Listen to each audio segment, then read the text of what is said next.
Hi అందరికీ, అందరు ఎలా ఉన్నారు? ఈ వీడియోలో ఉప్మా ఎలా చేయాలో చూపిస్తాను. చాలా వరకైతే ఉప్మా అంటే ఇష్టపడరు కదా. ఈ ప్రాసెస్లో ఒకసారి ట్రై చేయండి, ఖచ్చితంగా నచ్చుతుంది. స్టవ్ ఆన్ చేసుకొని ఒక కడాయి పెట్టుకున్నాను. చూడండి, కడాయి వేడెక్కిన తర్వాత ఒక 2 స్పూన్స్ ఆయిల్ వేసుకున్నాను. ఆయిల్ వేడెక్కిన తర్వాత ఒక చిన్న బౌల్తో ఉప్మా రవ్వ అయితే తీసుకొని కడాయిలో వేసుకుంటున్నాను. చూడండి, ఈ స్పూన్తో అటు ఇటు బాగా వేయించుకోవాలి.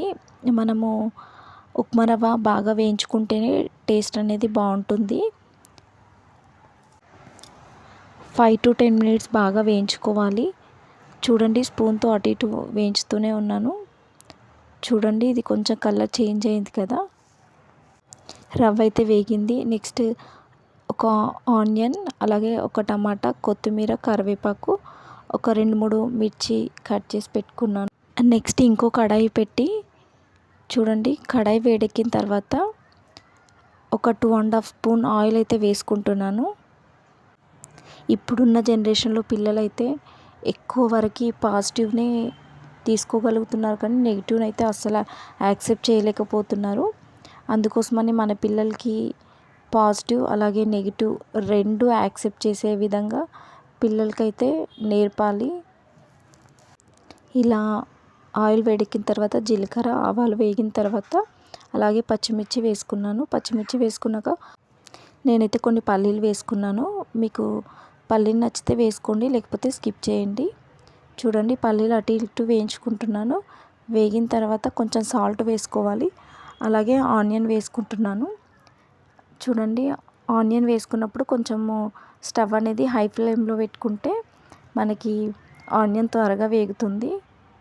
ఇలా వేగిన తర్వాత కొత్తిమీర, అలాగే కరివేపాకు, కట్ చేసి పెట్టుకున్న టమాటా ముక్కలు ఉన్నాయి కదా, అవి కూడా వేసేసుకోవాలి. చూడండి, ఇలా వేసుకున్న తర్వాత మళ్ళీ ఒకసారి బాగా వేయించుకోవాలి. స్టవ్ లో ఫ్లేమ్లో పెట్టుకొని ఇప్పుడు టమాటా ముక్కలు, ఆనియన్ బాగా ఉడికేలాగా ఉంచుకోవాలి. పిల్లలకి పాజిటివ్ నెగిటివ్ ఎలా నేర్పియాలి అంటే, మనం మోటివేషన్ క్లాసెస్ కానీ, మనం ఇప్పుడు యూట్యూబ్లో కూడా చాలా వస్తున్నాయి మోటివేషన్ క్లాసెస్. ఇప్పుడు పాజిటివ్ ఎలా అయితే యాక్సెప్ట్ చేస్తున్నారో నెగిటివ్ కూడా అలాగే యాక్సెప్ట్ చేసేలాగా ఉంటే, ఇప్పుడు చూడండి, చాలామంది పిల్లలు సూసైడ్ చేసుకుంటున్నారు కదా. ఎందుకంటే వాళ్ళు పాజిటివ్ని యాక్సెప్ట్ చేస్తున్నారు, కానీ నెగిటివ్ని యాక్సెప్ట్ చేయడానికి ఇష్టపడట్లేదు. చూడండి, టమాటా ఉడికిన తర్వాత మనము 1 కప్ ఉప్మా రవ్వకి అయితే 3 కప్ వాటర్ తీసుకోవాలి. వాటర్ క్వాంటిటీ ఎక్కువ ఉండడం వల్ల ఉప్మా అనేది టైట్గా రాకుండా లూజ్గా వస్తుంది. ఇలా ఉంటే అయితే టేస్ట్ బాగుంటుంది. ఫస్ట్ టైం నా ఛానల్ చూసేవాళ్ళు ప్లీజ్ సబ్స్క్రైబ్. నచ్చితే లైక్ చేయండి, షేర్ చేయండి. ఒకసారి ఈ ప్రాసెస్లో ఉప్మా రవ్వ కుకింగ్ చేసి ఎలా ఉందో నాకు కామెంట్ బాక్స్లో కామెంట్ చేయండి. Thank you.